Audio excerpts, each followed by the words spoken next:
Chronicles of a Gooner. Like and subscribe. Chronicles of a Gooner. Harry Symeou time. Arsenal. Come on, you Gunners.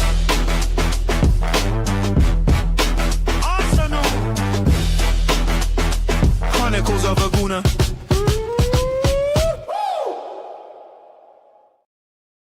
Hey everybody, how's it going? Welcome back to another episode of the Chronicles of a Gooner, a bonus episode. Why?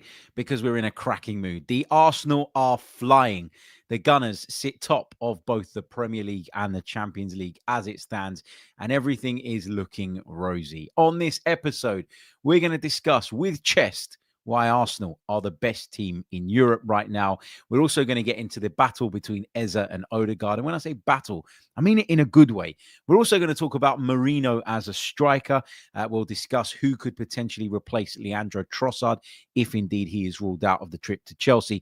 And we'll also discuss how Arsenal are plugging the huge hole left by Big Gabby, who's currently injured at the moment. And to do that with me, I'm delighted to say he makes a long-awaited return to the podcast.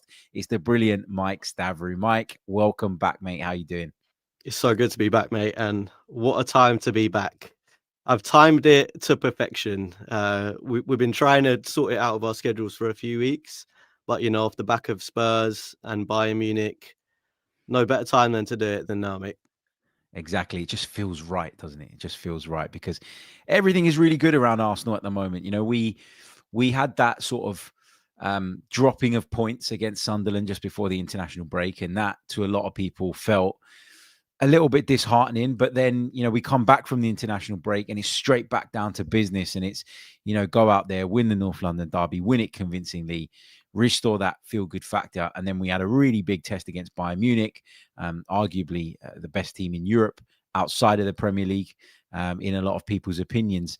And we've gone and made relatively light work of them as well. Before we get into the subjects that we're going to cover off, just how are you feeling about Arsenal right now? Because I've said in the title, why Arsenal are the best team in Europe right now.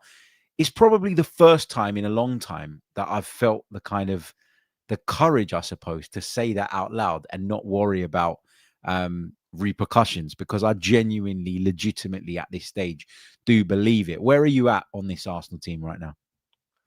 Yeah, I mean, look, we are the best team in Europe. And I think as Arsenal fans, we're kind of scared to admit that because it's been, you know, a really great period for the last few seasons, but ultimately what are you judged on? You're judged on trophies, and we've not delivered in that sense. But I think if you can't enjoy this current iteration of Arsenal, you know, we're smacking teams up, we're brilliant defensively, we're adding, you know, as I'm sure we'll come on to, the attacking sort of verve back into our play. If you can't enjoy it now, you won't be able to. And I think it's a situation where we are the best team. We should be able to say it. If we win it or not, that's out of our hands. So I think all you can do as a fan is just enjoy it. Enjoy smacking up your rivals. And for me, I don't know about you, I'm sure you're the same, but what I've enjoyed the most is the revenge aspect. So getting revenge on Atletico Madrid, getting revenge on Bayern Munich for the times that they beat us up, and, you know, really being able to show those European rivals of ours that, you know, they did dunk on us a fair few times when we were in the doldrums, like being able to show that we are better than you now and we can do it. I think that's been the most enjoyable aspect for me. Yeah, and I mentioned it on the kind of Bayern Munich review pod that even though a lot of people would argue that because it's a league phase game and in this Champions League format, those games aren't as consequential as they might be or might have been in previous years, or as they might be in the knockout stages. In fact, they're definitely not as consequential as they are in the knockout stages. But a lot of people, I think, tried to play that down. The fact that, you know, we beat Bayern Munich in this league phase. Oh, well, it's only the league phase. It doesn't matter. And my response to that is there's a huge benefit and there's a huge reward to overcoming a hurdle at which you've previously fallen. And Bayern Munich have been that hurdle for us on many occasions over the years. For a lot of these players, they were a hurdle that we fell at. You remember going back the season before last, they dumped us out of the Champions League. Didn't really deserve to, I didn't think, either. They weren't much better than us. It was just the margins, wasn't it, on that two legs and on those two nights. But I think, yeah, look, it's great to feel some revenge. It's great to feel really comfortable in what we're doing in our position.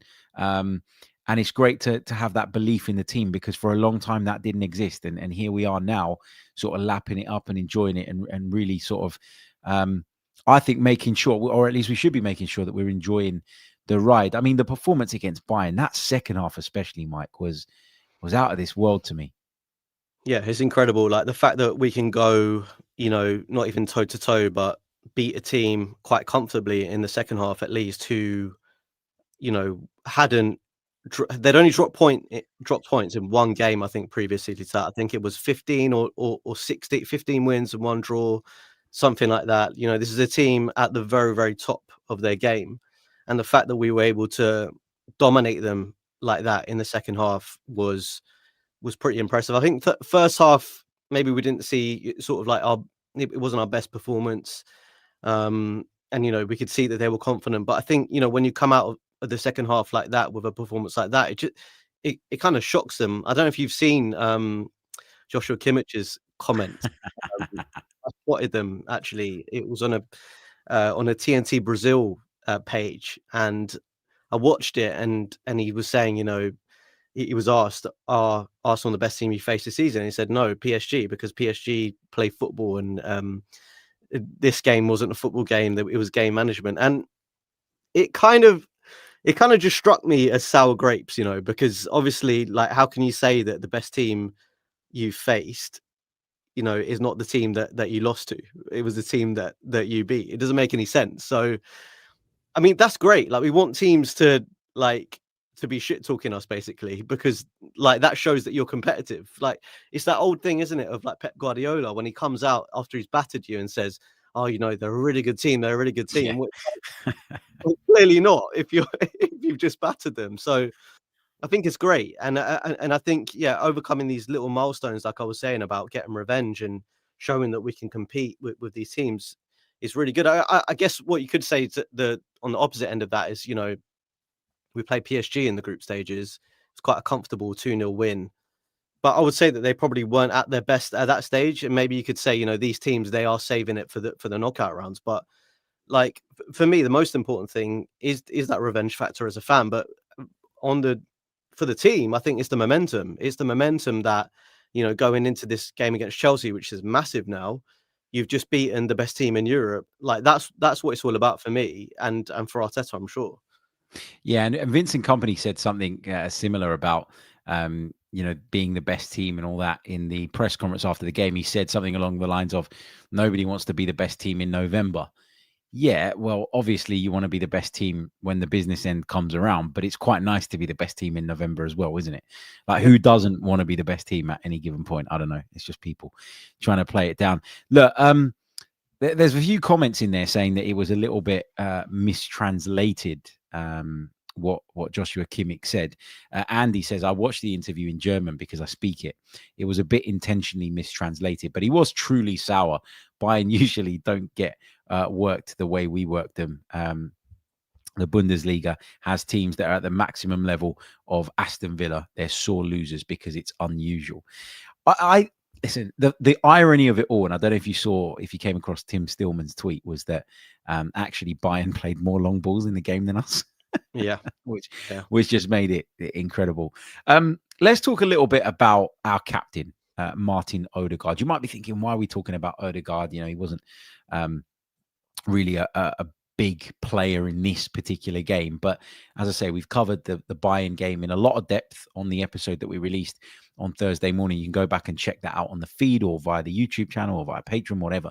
The reason I want to talk about Martin Odegaard, Mike, is because I can't quite figure out whether I'd put him back in the team or not. Now, if you'd have asked me 4 weeks ago, I would have said, no, he's the captain. He's going to walk straight back into the team. Right now, I'm not sure I can see a way back for him. And I think that's a good thing in that it highlights, doesn't it, the level of competition within this group right now. Can you see him walking back into the team when he's fit enough? And if so, is it Eze that you sacrifice? How do you do it? How do you work it? Yeah, I think it's really interesting because I think timing plays a really big part in all of these discussions that we have, like, on podcasts, on media, whatever it is, as fans on social media, Because if you would have said after the Liverpool game where we lost, and do you remember there was that outcry of, well, this is my personal opinion. I was like, I'd never want to see that midfield again of Merino, Rice, and Zubimendi. If you'd have asked me after that, does Odegaard walk back into this team? I would have said yes. But the difference is that we're probably playing in the last 2 games our most effective football defensively and offensively. And so you say, do you want to rip that up? Well, no, is the answer right now. But could that change in a few games' time? Maybe. So I think it's a really difficult conversation. I think obviously Odegaard has a lot of things that he brings to this team apart from the attacking output, and it's the leadership, it's the pressing. I think he's a pressing monster. And I think he's more of a technical captain than a sort of vocal captain. I would say he kind of sets the standard. So I think we could benefit a lot. But if you ask me, like, who does he come in for? I think that's a really difficult question. And I'm really excited to see, because I don't think we've seen it. And maybe during the Newcastle game for a very short period of time, I don't think we've seen Eze and Odegaard together. And I think that could be, especially against low blocks, a really, really good combo to see for this team in terms of like multiple things, leadership, but with the flair and attacking output as well. It's just such a healthy place to be, isn't it? Because if you bring Eze in and you're going to play him alongside Odegaard, then Eze is probably going to go wide left, right? But then Leandro Trossard's been in irresistible form. Noni Madueke and Gabriel Martinelli, 2 other options from the left-hand side, both came off the bench against Bayern, the best team in Europe, as we've been saying, up until yesterday, of course. And they scored and they contributed. So it's a really great problem for Mikel to have right now. And I think it's that strength in depth. And I don't want to get ahead of myself and I don't want to get carried away. That he's leading. Get carried away, Harry. Get carried away. It's that level of strength in depth, I think, that's leading people to believe that actually this team aren't just good for one of the big ones. They could be good for more than one. Oh, that is me getting carried away. I need to rein it in a little bit. But what are some of the differences, in your opinion, between Eze and Odegaard? I know you've got some graphics that you want me to bring up on the screen. So where do you want to start with this? Because I think it's absolutely right to say that these 2 players are different, that they bring different things to the table. And it could be a case of one being better suited for certain approaches and one being better suited for another. I think it depends who's playing at centre forward. I think that there's loads of factors that you got to consider here. But where do you want to start with this? Yeah, so I think probably the biggest difference is where they operate on the pitch. So if you look at the sort of last 2 games that Eze has played, I think essentially versus Odegaard, he's a player who operates in a more of a natural number 10 position. So this is his touch map against Spurs. Go on, I'll let you talk through it. Yeah, so this is the touch map against Spurs, and look, like, we know where he scored his goals. It was all around the same area on the edge of the 18-yard box. And I think, there's various reasons why this happened. I think playing him and Merino as kind of like this, both as false nines, but playing different roles, allowed him to sit off from Tottenham's back 3 and get that space. So yeah, the majority of touches and were in really dangerous areas in that penalty box. And that's where he scored his goals. But you can also see him popping up in different areas. And it was quite interesting where against Bayern, which we're going to come on to, his assist for Martinelli was essentially on the edge of our own box. And it just shows that he can operate pretty much wherever you want him to. But where he's most dangerous is in that area outside the box. Whereas with Odegaard, I think it's slightly different. I think he's got a bit more. Let's bring up his one then. So this is going back a while though, isn't it? Explain to us why. Yeah, so basically Odegaard has only completed 90 minutes once. So this was against Manchester United because obviously the injury issues. And if you look at it, he does operate in advanced positions, but there's only 4 touches in the box there compared to Eze, who had way more, and he's operating way more on the right hand side. And a lot more deeper, because I think he feels this sort of responsibility as a captain to be that metronome, that player who picks up the ball, who gives it, makes short passes, and he's really pulling the strings. And I think the big difference, Harry, is basically since Zubimendi's come in, he's just changed our approach completely. Because I think, we've spoken about on this podcast multiple times about us being a very right-hand dominant side, and that obviously suits Odegaard. That's where he operates best. And in the early days, like 2-3 years ago, it was Ben White, Saka, and Odegaard, and that was our main mode of attack. But since Zubimendi's come in and Odegaard's gone out because of injuries, I think we've changed, because they've become, I think Zubimendi and Rice have become a bit more of a double pivot, which has allowed Eze to operate higher up the pitch because he knows he has those two players behind him. I think Zubimendi has popped up in different areas, and that allows basically a whole team to shift. And I'm sure you've noticed it as well, but I think like the fluidity in this team, especially the last few weeks, has taken us to another level, because teams don't know who to mark. Zubimendi's popping up on the edge of the box. Rice is popping up at the edge of the box. I really don't think we were seeing that in previous seasons. I think it was a very sort of structured way of playing. I think players operated in certain positions and zones.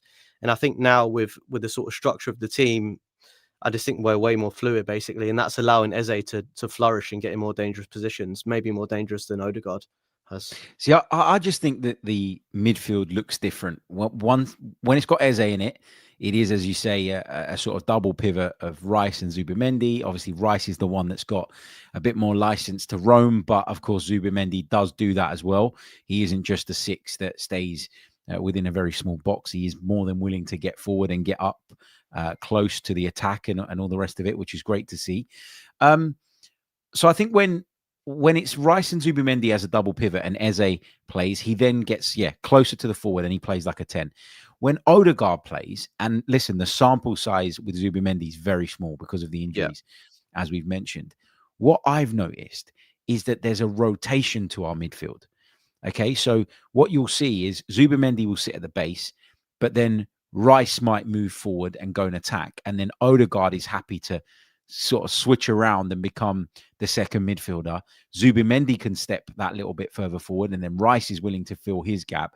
And basically, because all three of them are comfortable in any given part of the pitch, there's a rotational factor to it. Mm-hmm. Now, I think there'll be certain games where that will probably work better for us than what we're seeing now, which is Eze playing as a 10. Because sometimes when Eze's played as a 10, prior to the North London derby, I sat here many, many times saying, it's great. We know he's got technical ability. We know when he gets the ball in and around the box, he can make things happen. But he wasn't getting on the ball enough. And if you look at the number of touches, you'll see that Eze at times has half the touches that Odegaard does. So he's less involved, but when he is involved, he's in a more dangerous position, which suits his game nicely. Whereas Odegaard, I think, contributes to the midfield landscape, generally speaking, a bit more. And that's the kind of difference for me. You've also got the shot maps. This is Eberechi Eze's shot map. Talk us through this, Mike. What is it that caught your eye? Yes, I mean, look, like I think we've struggled, Harry, to have a sort of goal scoring midfielder, and I think that's probably going back to Aaron Ramsey, Mesut Ozil, chipped in here and there, but he was more of a creator. And I think it's such an important thing, in this league where you're coming up against a lot of low blocks, to have someone who can shoot from the edge of the box. And I don't think it's a coincidence that we brought in players this summer who are shot happy. Eze is one of them. Victor Gyökeres is one of them. Madueke takes a lot of shots per game. And I think it's a deficiency that Arteta saw, and he thought, I'm going to fix this. So, if you look at this, 31 shots, 4 goals, with an XG of 2.5. So it shows that he's taken a lot of shots, but not necessarily sort of high, shot value, but he's getting in the right positions. He's having a go. And I know obviously the big caveat when we're comparing this to Martin Odegaard, because this is the comparison we're making, is, is skewed by the stats. Obviously, Eze has played, as you can see there, 797 minutes. Odegaard has played. Odegaard has played 200. So it's almost triple. But this is the difference. That Odegaard 4 shots, 0 goals, 0.14 XG, and it just shows that Eze is getting into these positions more. And I think Eze is who I sort of describe it is Eze is a lower touch player, but when he does get on the ball, he's more effective. Odegaard is a higher touch player, but when he gets to those positions, he's maybe less effective. So I think it's just basically, yeah, it's the strength of the squad. So what do you value in a game more? Do you want sort of control, which Odegaard brings you, or do you want a bit more dynamism in that final third, which Eze gives you? And to have those options is incredible and it's exciting. And I think that's why I was so happy when Eze came in, because we saw from his days at Palace, he is the player to deliver in the big moments, and that's really what we were missing from last season. Yeah, I completely agree with that. I think that, we needed another moment guy. We needed another player that could make the difference. We needed another player that could impact the game in the final third. I got to be honest, I thought that Eze was probably going to play from the left-hand side more, and I think he probably would have done had it not been for the injury to Martin Odegaard. But that has given us an opportunity to deploy him in an area where he can do what he does best, which is come alive around about the edge of the box. And the volume of shots, I think, is something you're absolutely right to point out, because I think that is indicative of what he brings to the team, even if at times there's a 15-minute period where you feel like he's not on the ball and he's not involved, because that does happen. But generally speaking, I think he's been a great acquisition. But and right now, look, I'm not saying that Eze is going to play every game between now and the end of the season and that Martin Odegaard's not going to get a sniff. But right now, I don't know about you, Mike, I wouldn't change it for Chelsea. I mean, I suppose it's easy for Arteta to make this decision now because Odegaard is probably not going to be fit enough to start at Stamford Bridge. But going forward, until Eze does something wrong, or this run of form sort of starts to sort of die out, or we start to need to find different solutions, I don't really think that you should make that change. Is that, or do you feel like because he's the captain, he's got to be in the side somehow? I'm not sure I believe that. Yeah, I think we've got to factor in the why Eze has really stepped up in the last sort of two. I mean, look, let's just say the last two games, because he's been involved. Obviously, hat-trick against Spurs, and then got the assist for Martinelli against Bayern. I think you have to factor in the Merino effect, which I know we're going to talk about. But I think the sort of fluidity in which those two are playing, like you'll remember, I can't remember if it was last season or the season before, but when Havertz and Trossard played as sort of like double pivot striker, like two full strikers, essentially. And I think it's a really good option when you don't have a sort of out and out striker fit. And I think it suits Merino and Eze, because I think they basically cover for each other's deficiencies. Eze is not the best presser. So what do? You've got Merino, who's a really, really good presser and, really good runner and great running stats and everything. But then what doesn't he have? He maybe doesn't have that sort of agility, or he does have an eye for goal, but not in the same way that Eze can sort of get the ball to his feet, shift it and shoot and score. So I think that sort of partnership is working really well. But as you say, it's not going to work in every game. I think it's worked against Bayern and against Spurs, the big games. And it's worked Merino dropping deep, but we will need a penalty box presence, and that's what Gyökeres gives you. So I think the most exciting thing is that we're talking about someone in Merino who, I mean, a lot of people wrote him off last season, and as I mentioned earlier, I was like, I don't really want to see him play in midfield. But the beauty of Arteta, and I think where he's really come on as a manager, is finding solutions to problems and play him in this role where they're kind of really nicely dovetailing is proven effective. So I think, yeah, you have to just basically cater it to the opposition you're playing. I don't think anyone has a right really to start every game, and that's the beauty of this squad. On Mikel Merino, I've been pleasantly surprised by how impactful he's been in this number 9 role. I think that Eze being in there as an out-and-out number 10 and being able to interchange positions with him, because he's close enough in terms of starting position to do so, I think has been really, really helpful to Merino and to Eze. I think they complement each other really, really well. You get Eze into spaces that Merino starts in, but then vacates. Merino's obviously very, very intelligent, drops into those deeper pockets, spins, picks out passes, massive threat from set pieces, brilliant one-touch finisher. Is there an argument, or am I getting ahead of myself, that when Victor Gyökeres is fit, even then, Mikel Merino right now should continue up front? I think it depends. I think against when you're playing teams with a low block, so probably not the last. I think you do want Gyökeres because he's a battering ram. You know, he'll make space for other Can players. Marino And not do that though? I don't think to the same extent. I think Gyökeres is faster. I think he's stronger. I'm not sure his hold up play necessarily is quite there to that level. I think Marino can do the other stuff, the more midfieldery role of, you know, dropping deep and you know, linking up. I don't think Gyökeres can do that, but I think what Gyökeres does do is stretch the play. And I think when you are playing against a team that's sat really deep, you need someone who can basically be like a battering ram and can, you know, shove defenders out of the way and just create space where there isn't any. I think, you know, we saw in multiple games last season when Merino was playing a bit more of a traditional number 9 role. And he did struggle because I think he's not the best at sort of occupying defenders when he's got to go up against them.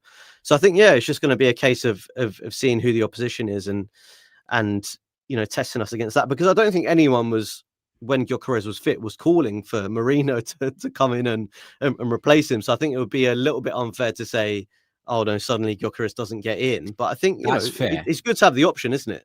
Yeah, and that's absolutely fair. When Gyökeres was fit, no one was calling for it.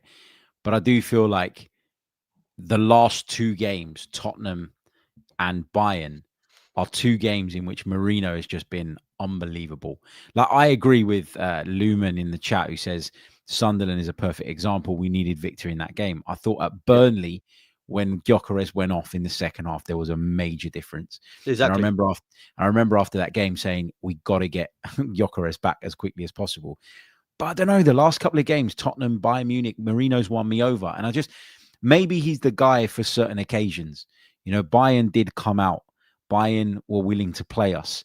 Tottenham probably weren't from the start, but because we broke the deadlock the way we did, they had to play in a slightly different way. And actually, I just think maybe, you know, their system was all over the shop. They had no idea. And Marino, being intelligent, kind of capitalized on that. Yeah. I'm not saying that I would pick Marino, by the way, over Victor Gyökeres. I'm just asking the question because I think it is a question that Marino deserves for us to ask, given his performances in recent weeks.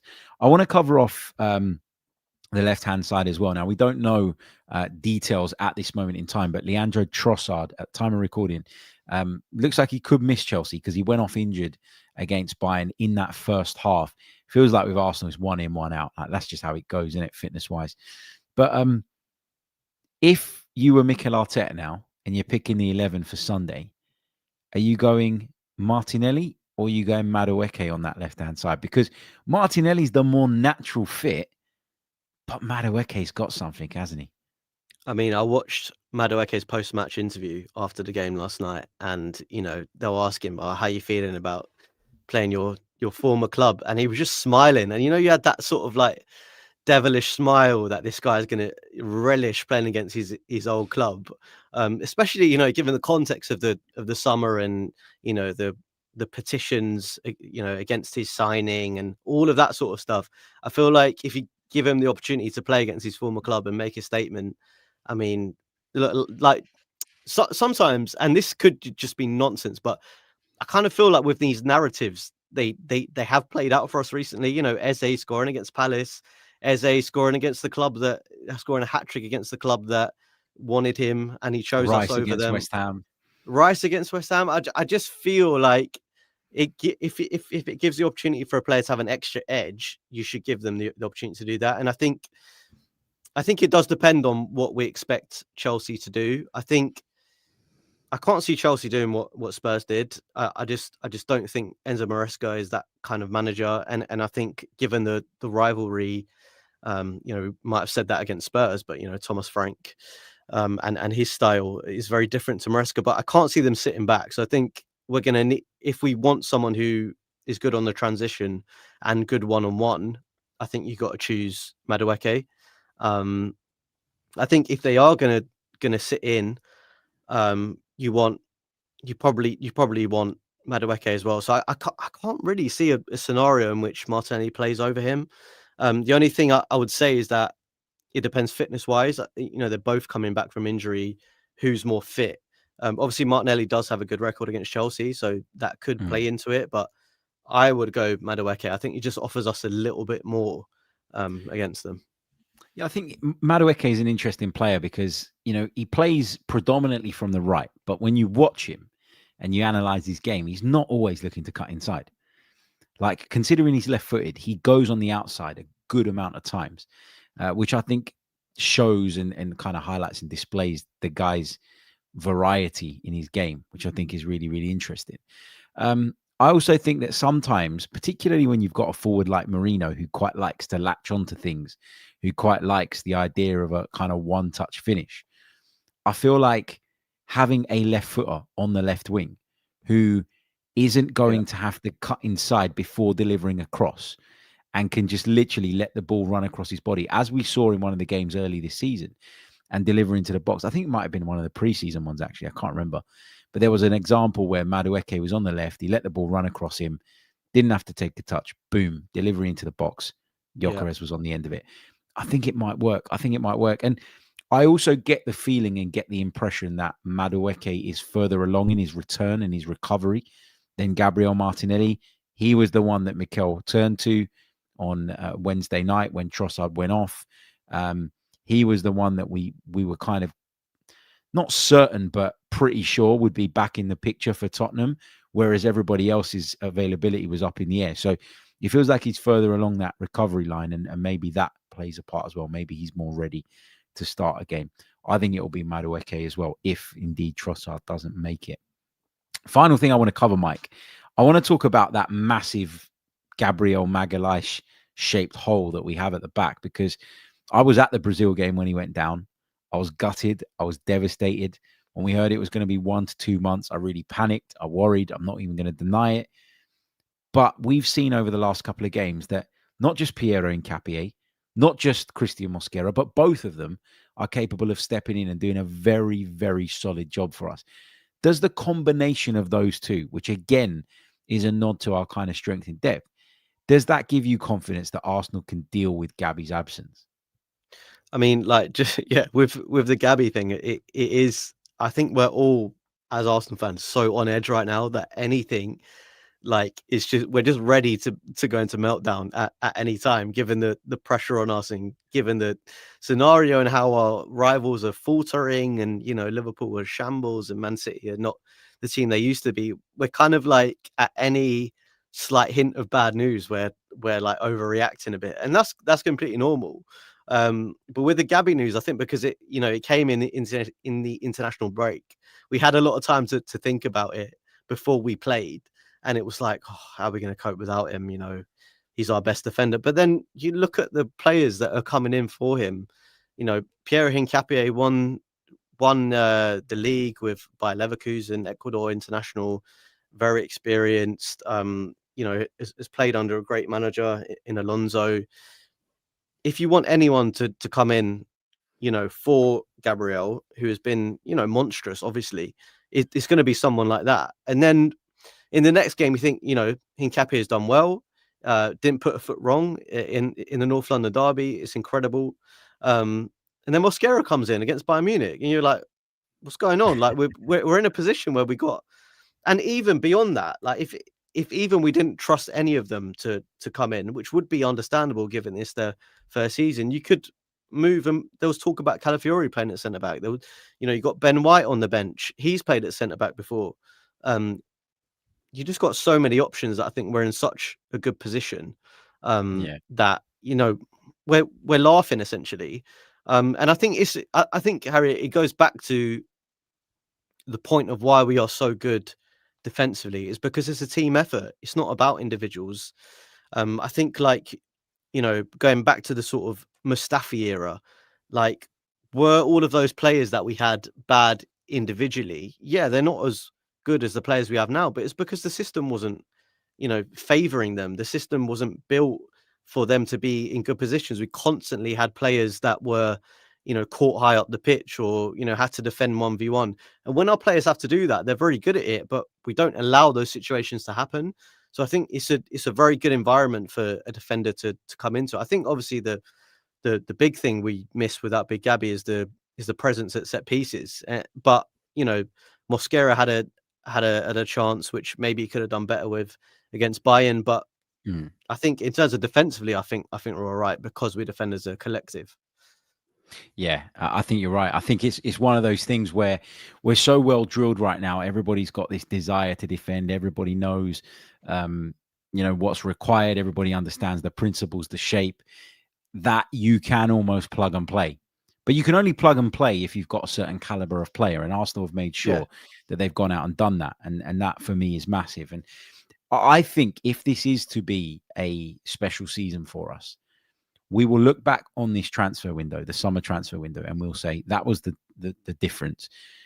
But if you want to even drill down a little bit deeper and specify who was the difference, and I'm not saying that these players are better than any of the other ones that we signed. For me, it's the Eze and Hincapie signings, because if Arsenal had stopped doing business before those two signings, still, most people would have gone, good window. But it was that willingness and that desire to say, you know what, we've had a good window, but it could be better. And there are opportunities there available to us that could take us over the line, that will make the difference. So if we do go on to have a special season, and it is a big if, I suspect that we'll be looking back at those two signings, the last two signings we made, and go, yeah, that was when Arsenal showed everybody that they were serious. Because even when they'd done what most people would deem to be good enough business, they still wanted more. They still felt that there was an opportunity there to strengthen further and take themselves hopefully over that line. So I think that's going to be massive when we 100%. reflect on that. Yeah, 100%. And like, I don't know how you felt, but it almost felt like we were being a bit greedy. Like after the summer we'd had, we got the striker, we've got the number 6 that we really, really needed. We even got, the winger, the backup for Saka, and then to go out and get Eze, and then to go out and get Hincapie. Like when I saw, I think it was David Ornstein dropped the Hincapie news. I was like, what? It felt like a FIFA manager career type window where it's just like, want a centre back who's one of the best, up and coming centre backs in Europe. Yeah, Pierre Hincapie, go and get him. It felt a bit unreal to be honest. Surreal, and wasn't it? Yeah, it was surreal, and obviously, like Andrea Berta is and the club have identified a window for us, a window of opportunity where we feel like these signings are going to make the real difference and push us on and push us further. And I don't think that happens without incredible faith in the manager, and because at the end of the day, like as much as we can say transfers are a bit of a lottery, like really, if you think about it, you're putting someone in a completely different environment, which they don't know. We don't know how they're going to settle. We don't know how they're going to adapt to the manager. But I just think it goes to show the environment that we've created at Arsenal right now is an environment where players feel like they feel like they can come in and make an impact. With the coaching staff and everything, it's an environment that players can thrive in, and I don't think you can say that of Arsenal 4 or 5 years ago. So I think that's the big difference as well. We make these signings less of a risk essentially by creating this environment where they can thrive and they're not sort of like, as I was talking about earlier with like the likes of Mustafi and stuff, they're not going to be exposed. They're brought into an environment where they can perform well, and the structure around them is great. So yeah, I mean, it's really exciting times. Don't want to get ahead of myself, but we're all praying, Harry. We're all praying. We are all praying indeed, absolutely. And you're right. Like when the environment is so healthy, if a signing comes in that you think should do well and they don't, you're looking at them, aren't you, as an individual, and you're saying, well, hold on a minute, everything's there. It's not like if you think about some of the signings Manchester United made, right, over the last few years, how many times did people go, yeah, but the environment's broken when it failed, and that player could essentially hide behind that, couldn't they? You'd bring someone in, high expectations, they completely flop, and whenever people dare to question that player's level, people go, yeah, but the environment's broken. Well, there's none of that at Arsenal.